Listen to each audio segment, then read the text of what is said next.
Am I audible? Check out.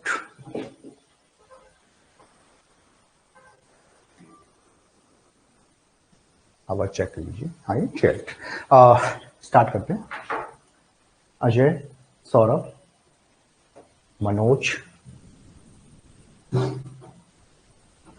चलिए, हमने last class में किया था कि कोकोमो मॉडल क्या है. कॉस्ट एस्टिमेशन में कोकोमो मॉडल को हम किस तरह से यूज लेते हुए अपना कॉस्ट फाइंडेशन कर सकते हैं.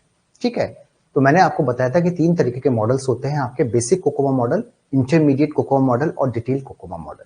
ठीक है बच्चों. और जब भी ये क्वेश्चंस बनते हैं आपके न्यूमेरिकल्स, तो उसमें आपसे पूछा जाता है कि जो कोकोमो मॉडल्स है, बेसिक है, इंटरमीडिएट है या डिटेल है, उसके अंदर जो प्रोजेक्ट आप यूज में ले रहे हैं वो प्रोजेक्ट किस तरीके का है. ऑर्गेनिक प्रोजेक्ट है, सेमी डिटैच्ड है या फिर एम्बेडेड टाइप का है. क्यों? क्योंकि इसके कारण आपकी जो कांस्टेंट की वैल्यूज हैं वो चेंज हो जाती है. न्यूमेरिकल जब क्वेश्चन बन रहे हैं, 3-4 तरह के क्वेश्चन ही बनते हैं. एक एफर्ट्स पे है कि एफर्ट्स कितने पर्संस पर मंथ लगेंगे आपके, टाइमिंग क्या रहेगा, शेड्यूल कितने टाइम में प्रोजेक्ट कंप्लीट होगा. ठीक है, कितने जो ह्यूमन रिसोर्सेज है, कितने पर्सन लगने वाले हैं, कितने की टीम आपकी बनेगी, और उसकी जो कॉस्टिंग है वो किस तरह से हम फाइंड आउट करेंगे. 4 तरीके से है ना. तो बेसिक कोकोमो मॉडल हो सकता है, इंटरमीडिएट हो सकता है, आपका डिटेल कोकोमा मॉडल हो सकता है. तो क्वेश्चन जो फ्रेम होके आएगा उसमें सब चीज आपकी मेंशन होगी. कांस्टेंट जो वैल्यूज हैं वो भी आपको क्वेश्चंस में गिवन रहेंगी. डिटेल, इन सब में डिफरेंस क्या आ जाता है. बेसिक के अंदर हम क्या करते हैं, जब एफर्ट्स निकालते हैं तो मैंने ये कहा था कि A मल्टीप्लाई KLOC, मतलब किलो लाइन ऑफ कोड, जो सॉफ्टवेयर की साइज है वो की पावर B. ठीक है, यही होता था आपका फॉर्मूला. लेकिन जब इंटरमीडिएट और जब हम बात कर रहे हैं डिटेल कोकोमो मॉडल की, तो उसमें जो एडजस्टमेंट फैक्टर था उससे उसको मल्टीप्लाई कर देते हैं. एडजस्टमेंट फैक्टर क्या होता है? कॉस्ट ड्रिवन फैक्टर्स हैं, 15 फैक्टर्स हैं जो मैंने आपको बताया था. हार्डवेयर कॉस्ट, सॉफ्टवेयर, बहुत सी चीजें इसके अंदर जो है वो भी इंक्लूड कर ली जाती हैं. ठीक है, तो हम कॉस्टिंग के या जो भी हम कैलकुलेशन कर रहे हैं उस कैलकुलेशन के बहुत क्लोज आ जाते हैं, हम बेटर कैलकुलेशन कर सकते हैं ना. तो जनरली इंटरमीडिएट और जो आपका डिटेल मॉडल्स है प्रैक्टिकली उनको यूज लिया जाता है. बट इसका मतलब ये नहीं है न्यूमेरिकल क्वेश्चन तो कहीं से बन के आ सकते हैं, बाकी और कोई डिफरेंस नहीं होता है. केवल EAF की जो वैल्यू है उसको उससे मल्टीप्लाई कर दिए. अब EAF की वैल्यू आपको क्वेश्चन में गिवन होगी. तो दोनों तरीके क्वेश्चंस में आज आपको लेके आया हूं. इंटरमीडिएट अगर आपके पास मॉडल्स है और आपके पास बेसिक कोकोमो मॉडल है, ठीक है, तो क्वेश्चन किस तरह से फ्रेम हो सकता है और क्वेश्चन को हम किस तरीके से सॉल्व करेंगे. चलिए अब हम स्टार्ट करते हैं अपना क्लास. देखिए, जनरली चीज एक ही है, केवल 3-4 तरह के क्वेश्चन बनते हैं. इसके अलावा और कुछ क्वेश्चन इसमें से बन नहीं सकता आपका, अगर हम न्यूमेरिकल फॉर्मेट की बात करें तो. देखो, फॉर्मूला कौन से यूज्ड है? लास्ट क्लास में मैंने आपको बताया था कि अगर हम एफर्ट्स की बात कर रहे हैं तो एफर्ट्स का सिंपल सा फॉर्मूला है E = A मल्टीप्लाई KLOC की पावर B. देखो, ये बात होगी इंटरमीडिएट और डिटेल कोकोमा मॉडल्स की, है ना. तो वहां क्या हो रहा है कि डिटेल और उसके अंदर EAF मल्टीप्लाई हो जाएगा. बेसिक कोकोमा मॉडल क्वेश्चन में दे रखा है, वहां EAF को हम यूज में नहीं लेते हैं. बस इतना सा डिफरेंस आता है, अदरवाइज बाकी सब चीजें कैलकुलेशंस वगैरह सब सेम रहती है. ठीक है, अब यहां क्या है सर, A और B ये कांस्टेंट वैल्यूज हैं based on the project type. Project type कौन सा हो सकता है सर? प्रोजेक्ट टाइप 3 तरीके से हो सकते हैं: ऑर्गेनिक, सेमी डिटैच्ड और एम्बेडेड. अब ये क्वेश्चन में आपको गिवन होगा कि किस तरीके का प्रोजेक्ट टाइप आपको दिया गया है. ये जो ABC की वैल्यू है ये टेबल आपको गिवन होगी, इसको याद करने की आवश्यकता नहीं है, केवल आपको वैल्यूज देखनी है और वैल्यूज न्यूमेरिकल में या फिर आपका जो भी फॉर्मूला है उसके अंदर पुट कराते हुए आपको आंसर फाइंड आउट करना है. बस केवल आपको इतना सा काम करना है. ठीक है, बहुत सिंपल चीजें हैं, कोई ऐसा बहुत हाईली कैलकुलेटिव चीजें नहीं है, बहुत सिंपल है. डायरेक्ट फॉर्मूला यूज लेना है, उस फॉर्मूले को यूज देते हुए आपको आंसर फाइंड आउट करना है. ठीक है, KLOC होती है प्रोजेक्ट की size, kilo line of code, या इसको 1000 लाइन ऑफ कोड भी बोलते हैं, है ना, 1000 लाइन ऑफ कोड्स.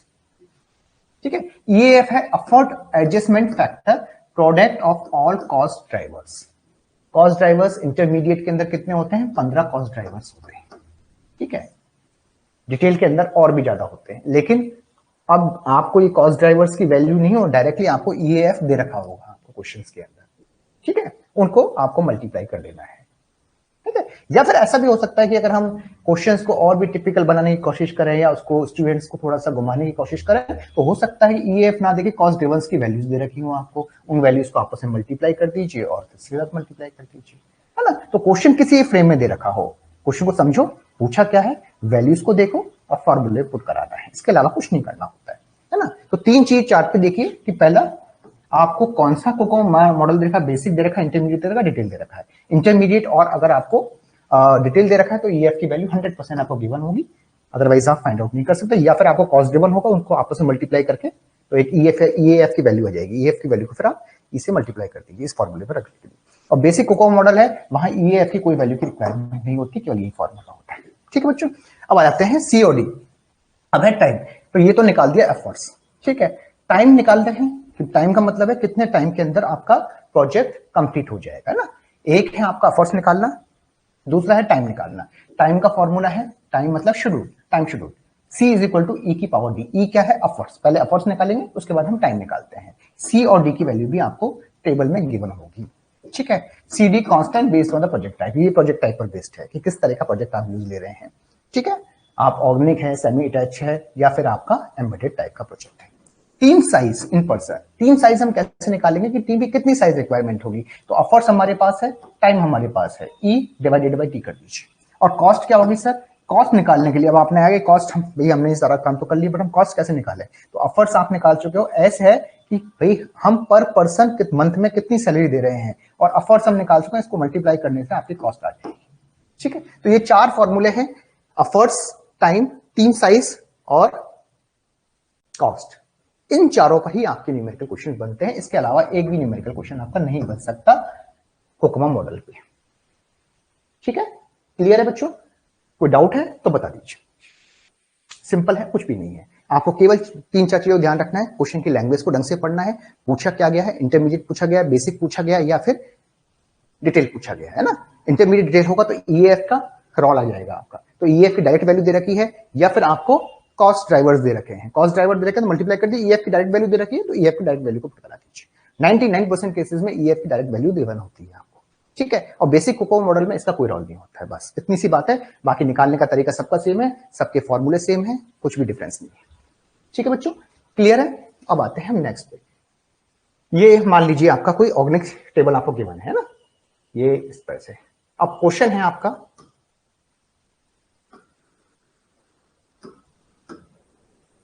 ये क्वेश्चन है, ठीक है। यूजुअली ऐसा देखा गया है, मैंने आपको कल की क्लास में बताया था कि ऐसे प्रोग्रामर में था तो न्यूमेरिकल क्वेश्चंस पे बहुत फोकस नहीं किया गया था, कॉन्सेप्चुअली और थ्योरेटिकल क्वेश्चन पर ही फोकस किया गया था, ठीक है। अगर हम 2015-16 का एसीपी का एग्जाम का देखें, उससे पहले का भी देखें, तो केवल 5% या 10% ही न्यूमेरिकल क्वेश्चन थे आपके। और न्यूमेरिकल क्वेश्चन कैसे बनते हैं, तो वो प्रोजेक्ट मैनेजमेंट से, कॉस्टिंग वगैरह यहीं से बनते हैं, इसके अलावा और कोई बनता नहीं है न्यूमेरिकल क्वेश्चन आपका, है ना। तो ज्यादा इसको लेकर घबराने की, बहुत डीप में चले जाएं या कुछ है, ऐसा नहीं है। कॉन्सेप्ट याद रखें, फॉर्मूले याद रखें, कहाँ कहाँ किस तरीके से उसको निकालना, निकालने का तरीका याद रखें, बाकी सिंपल कैलकुलेशन होती है, ठीक है। अब आइए फॉर्मूला, क्वेश्चन है example of calculation intermediate mode. मान लीजिए मॉडल है आपको इंटरमीडिएट, आपको दे रखा है कि सर गिवन डेटा है, मैंने क्वेश्चन की लैंग्वेज ना देकर डायरेक्टली वैल्यूज दे दी है ना। प्रोजेक्ट टाइप है सेमी डिटैच्ड, केएलओसी है आपको 50 गिवन है, अफोर्ड एडजस्टमेंट फैक्टर ईएफ दे रखा है 1.15, डायरेक्टली दे रखा है, सैलरी पर मंथ दे रखी है $6000। अब आपको निकालना है अफोर्ड्स। अफोर्ड्स निकालने का फॉर्मूला क्या है सर, मैंने आपको बताया, अफोर्ड्स निकालने का सिंपल सा फॉर्मूला है, A multiply KLOC divided by B multiply EF, effort adjustment factor. सारी वैल्यू गिवन है आपको। अब ए देखो सेमी डिटैच्ड है आपका, टाइप क्या है, सेमी डिटैच्ड। तो अब आप टेबल में देख लो कि सेमी डिटैच्ड टेबल है, उसमें ए और बी की वैल्यू क्या है, टेबल दे रखी है क्या आपको, देखो टेबल ये दे रखी होगी आपके सेमी, ए और बी की वैल्यू क्या है, ए की वैल्यू क्या है आपका सेमी डिटैच्ड में 3 और बी की वैल्यू है 1.12। अब आइए फर्स्ट में ये टेबल गिवन होगी, आपको घबराने की जरूरत नहीं, याद करना नहीं है, है ना। तो फर्स्ट में क्या निकाला सर, 3 आपका निकल गया, 3 ए की वैल्यू 50 है आपको क्वेश्चन में गिवन है केएलओसी, और बी क्या है 1.12, है ना, ये भी क्वेश्चन में गिवन है ना, टेबल में गिवन है, और ये ईएफ क्या है 1.15 जो आपको दिखा, ठीक है। तो हमने क्या किया, कैलकुलेशन निकाल दी, फॉर्मूला है डायरेक्टली, आप इसको निकालिए 200.4 पर्सन पर मंथ, ये आपका क्या निकल गया, एफर्ट्स निकल गए, ठीक है। एफर्ट्स हमने निकाल दिए। किसी को डाउट है तो बता दीजिए ना। अब इसी तरीके से हमने टाइम निकाला है शेड्यूल के, कितने टाइम में आपका प्रोजेक्ट कंप्लीट हो जाएगा। कैलकुलेशन टाइम, ठीक है। कैलकुलेशन टाइम का क्या फॉर्मूला होता है सर? कैलकुलेशन टाइम का, टाइम मतलब शेड्यूल का क्या फॉर्मूला है? सी मल्टीप्लाई ई की पावर डी, यही था फॉर्मूला। सी और डी टेबल में गिवन होंगे। टेबल कौन सी है? Semi detached. ई की वैल्यू हमने क्या निकाली थी? 200.4, ये निकली थी 200.4, ये हो गया आपका। अब ये है आपकी सी और डी की वैल्यू, कौन सा है? Semi detached. अब आप आइए, सेमी डिटैच्ड में क्या था? सेमी डिटैच्ड में सी और डी की वैल्यू देखो 2.5 और 0.35, ठीक है। तो ये आपने इसमें पुट करा दिया, ठीक है, आपने ये पुट करा दी। ये है आपकी सी और ये है आपकी डी। ये क्या है आपका? ई की वैल्यू है, ई वैल्यू आपने पुट कर दिया। कितने आ गया आपका? 23.1 मंथ के अंदर आपका प्रोजेक्ट फिनिश हो जाएगा, या प्रोजेक्ट को फिनिश करने के लिए आपके पास 23.1 मंथ चाहिए अप्रोक्सीमेशन, ठीक है। अब मैं कहूंगी सर टीम साइज कितनी होनी चाहिए? अफर्स तो निकाल दिया, टीम साइज में क्या है? टीम साइज निकालने के लिए अफर्स डिवाइडेड बाय टाइम शुरू, ठीक है। तो 200 अपॉन 23, तो ये हो गया 8.67, अप्रोक्सीमेटली 9 पीपल की हमें रिक्वायरमेंट पड़ेगी। Getting my point? Are you so far clear everyone? हाँ जी मनोज जी एंड अजय, क्लियर और नॉट? ठीक है, राइट। कॉस्ट निकाला है, कॉस्ट निकाला। अब देखिए यहां तक तो हमने सारे वैल्यूज निकाल दी हैं, अब हमें कॉस्ट निकालना है। कॉस्ट निकालने के लिए एफर्ट्स की रिक्वायरमेंट होती है और सैलरी कितनी दे रहे हो, सैलरी मतलब पर पर्सन सैलरी कितनी दी जा रही है। तो ये भी हमारे $6,000 पर पर्सन दिए जा रहे हैं, एफर्ट्स था 200.4। तो आपका जो कॉस्ट निकल के आई है, प्रोजेक्ट कॉस्ट, वो निकल के आई है ये वाली, है ना, यूएसटी, ये आंसर। तो सारी वैल्यूज गिवन होंगी और ये चारों क्वेश्चन ही बनते हैं, इसके अलावा और कोई क्वेश्चन आपके फ्रेम होके नहीं आते हैं, ठीक है। ये चार तरह के हैं, ये चारों चीजें हमें मालूम होनी चाहिए, किस तरह से फाइंड आउट करते हैं, किस तरीके से इनको निकालते हैं, ठीक है बच्चों। अब आते हैं हम सेकंड क्वेश्चन की तरफ। तो ये कैलकुलेशन कॉस्ट निकल गई है, तो हमारे पास ये फाइनल रिजल्ट, ये पैरामीटर रिजल्ट निकल के आए।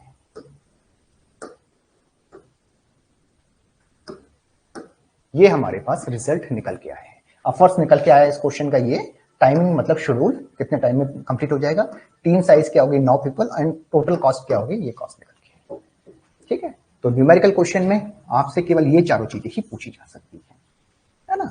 तो हमेशा ध्यान रखिए ये चार पैरामीटर हैं जिस पर क्वेश्चन बनेंगे आपके, फर्स्ट, टाइम, टीम साइज और टोटल कॉस्ट। इसके अलावा और कोई भी न्यूमेरिकल क्वेश्चन इसमें बन नहीं सकता है। आपको intermediate, basic model, detail model, ये आपको क्वेश्चन में गिवन होगा, किस पर वो वर्क कर रहे हैं, प्रोजेक्ट टाइप कौन सा है, ठीक है। प्रोजेक्ट टाइप के हिसाब से आपको टेबल गिवन होगी, ए और बी, सी और डी की वैल्यू है, वो आपको केवल फॉर्मूले में लगानी है। ईएएफ का जरूर ध्यान रखना, इंटरमीडिएट है और डिटेल है तो ईएएफ की वैल्यूज आपको फाइंड आउट करनी पड़ेगी या फिर आपको गिवन होगी, ठीक है, बस फॉर्मूले में रखनी है। और बेसिक मॉडल्स है उसके अंदर ईएएफ नहीं होता है, ठीक है बच्चों। अब आइए सेकंड क्वेश्चन, ये बेसिक मॉडल का है, नहीं ये तो वही है ना, ईएएफ है ना, फर्स्ट पर्सन, ठीक है।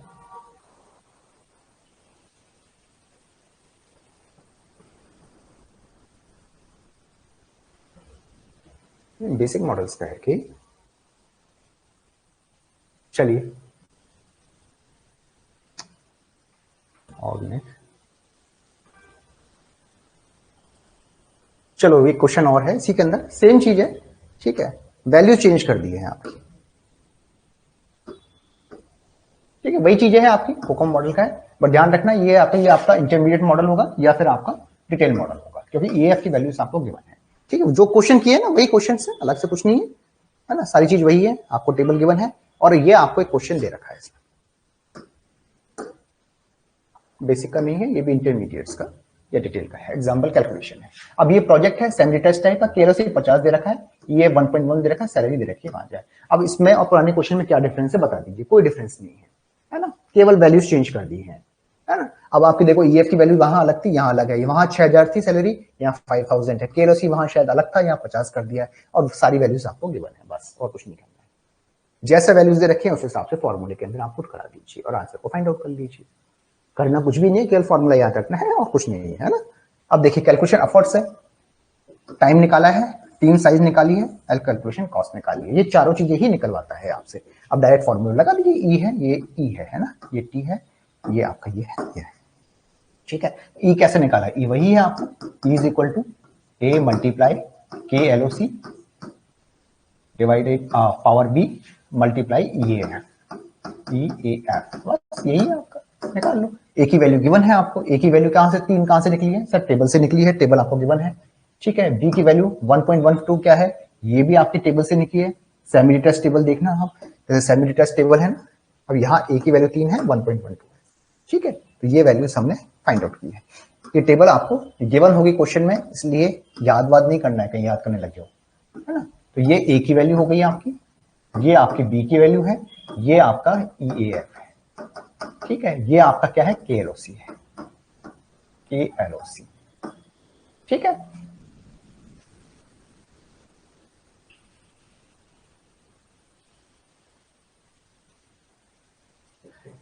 क्लियर बच्चों।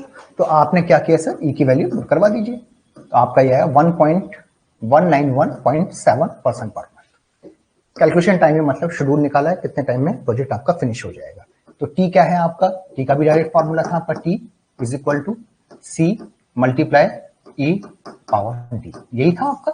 ये आप निकाल चुके हैं, 191.7, 2.5 और 0.35, ये आपने कहां से निकाला है, टेबल से निकाला है।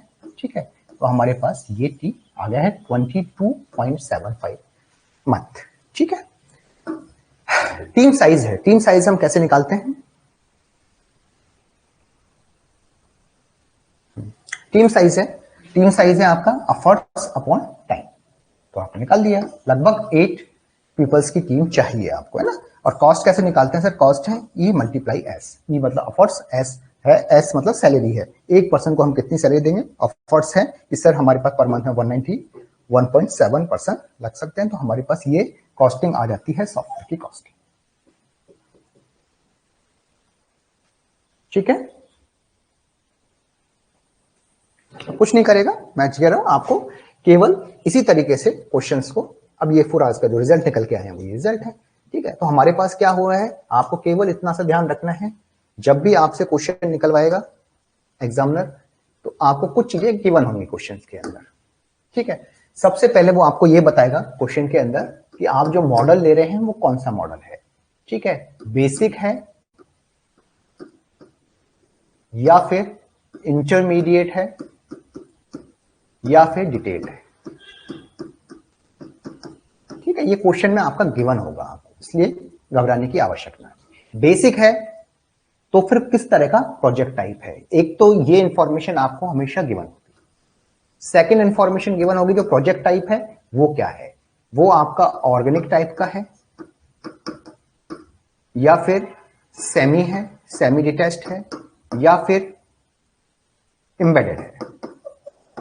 ठीक है, क्योंकि इन्हीं के हिसाब से अब ये जो टेबल होगी ना, इनकी जो टेबल है ऑर्गेनिक के हिसाब से, सेमी के हिसाब से, ये टेबल आपको गिवन होगी क्वेश्चन के अंदर।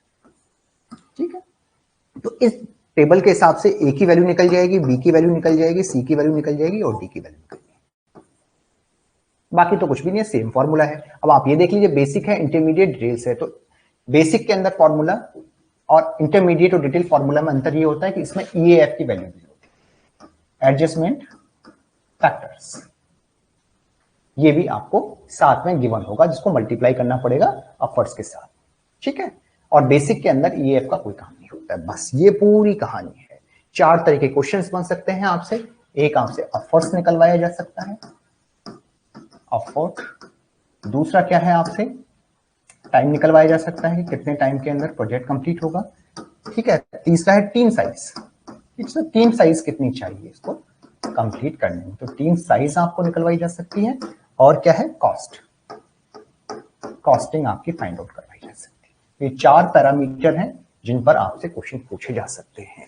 ठीक है, तो आपको जब भी क्वेश्चन मिलेगा इनसे रिलेटेड, है ना, तो क्वेश्चन को ढंग से पढ़िए, देखिए कि बेसिक है, इंटरमीडिएट है या डिटेल है आपका, पहली चीज। सेकेंड, जो सॉफ्टवेयर प्रोजेक्ट टाइप है वो ऑर्गेनिक है, सेमी है या एम्बेडेड है, क्योंकि इन पर ही आपकी टेबल बेस्ड होती है।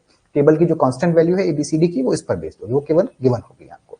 फिर क्वेश्चन ने पूछा क्या गया, एफर्ट्स पूछा है, टाइम पूछा है, टीम साइज पूछी है या कॉस्ट पूछी है ना, तो उस हिसाब से आप डायरेक्ट फॉर्मूले का यूज लीजिए और अपना आंसर निकालिए। यही सारा चीज इसके अंदर होती है, इसके अलावा और भी कोई भी चीज इसमें फाइंड आउट नहीं करवाई जाती है। ठीक है बच्चों, कोई डाउट है तो बता दीजिए। ठीक है, क्लियर है? केवल वैल्यूज चेंज होती है ना, फॉर्मूला वही रहेगा, ये एफ का डिफरेंस है ना, बाकी और कुछ नहीं है। एबीसीडी की वैल्यू है वो टेबल आपको गिवन होगी, टेबल को देख के आप एबीसीडी जो कांस्टेंट वैल्यूज है उसको आप फाइंड आउट कर सकते हैं। Everyone, Mohit, Saurabh, Ajay, are you so far clear or not? If there is any doubt, let me know.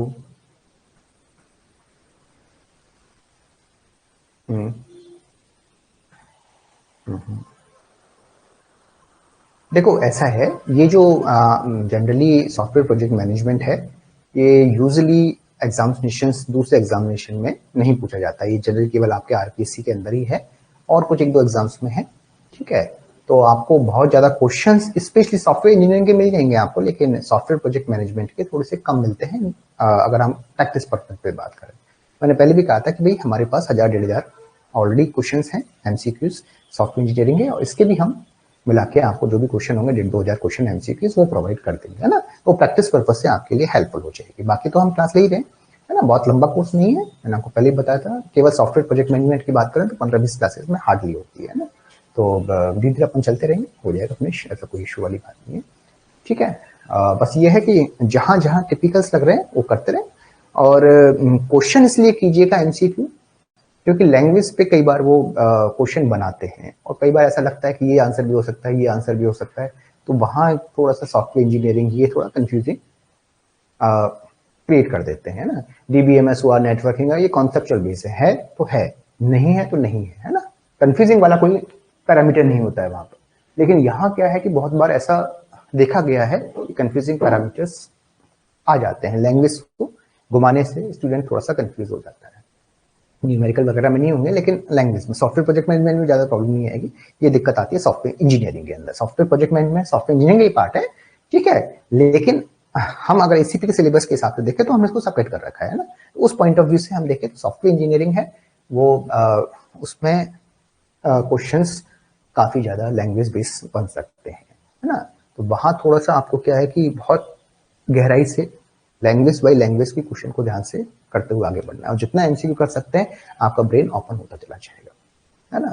क्योंकि ऐसा देखा गया है, इस बार भी देखा है अगर प्रोग्रामर के एग्जाम को, तो क्वेश्चन उन्होंने बनाए नहीं है, क्वेश्चन कॉपी की, या तो बुक से बुकिश लैंग्वेज के डायरेक्ट क्वेश्चन किए या फिर इंटरनेट से उठाए और डायरेक्ट बुकिश लैंग्वेज कॉपी की गई है, मतलब उसको चेंज भी नहीं किया गया है कि अपनी लैंग्वेज में उसको लिखकर या फिर ऑप्शंस चेंज कर दें, ऐसा कुछ नहीं है।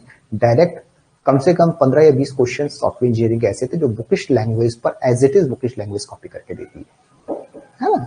तो एग्जामिनर क्या है इसमें कंफ्यूज हो, इसमें क्या बहुत सी चीजें ऐसी लगती है कि ये आंसर भी हो सकता है, ये आंसर भी हो सकता है, ये आंसर भी हो सकता है, तो वहां एग्जामिनर कभी कंफ्यूज क्रिएट नहीं करता है। वो ऐसा नहीं है कि कल को हम कंट्रोवर्सी में फंसे, तो वो क्या करता है bookish language as it is copy करके दे देता है और दिखा देता है सब ये बुकिश में लिखा हुआ है स्टैंडर्ड बुक के अंदर, तो आप उसमें कुछ नहीं कर पाते हैं फिर, है ना। तो ये जरूर ध्यान रखना, जो पढ़ा रहे हैं वो तो पढ़ते जाइए, साथ में एक कोई स्टैंडर्ड बुक है वो भी आप जो भी आप रेफर कर रहे हैं उसकी आराम तो टाइम है अपने पास, ऐसा कोई है नहीं।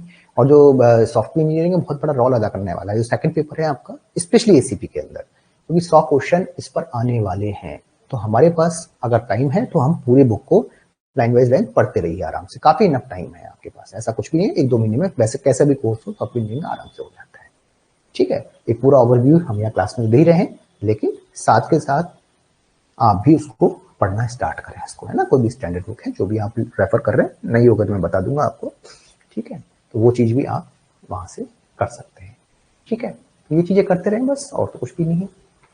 Any problem? प्रैक्टिस क्वेश्चन इसके मैं कहा एक बार हाँ मैं आपको दे दूंगा, है ना, जितने भी क्वेश्चन हैं एमसीक्यूज वगैरह न्यूमेरिकल क्वेश्चंस वगैरह निकालने का सबका तरीका एक ही है, केवल लैंग्वेज चेंज होती है और कुछ भी, ठीक है बच्चों। और कोई डाउट है तो बताएं।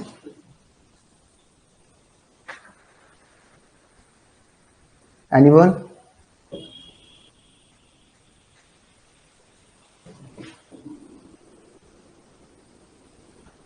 हाँ अजय, गॉट इट।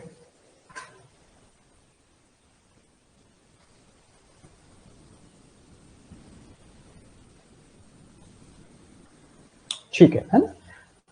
अब ऐसा करते हैं कि आज केवल इतना ही है, आज तो केवल न्यूमेरिकल के लिए क्लास ले ली थी आपकी, और अब नेक्स्ट जो आपका चैप्टर होगा वो अपन नेक्स्ट क्लास से करेंगे। चलिए।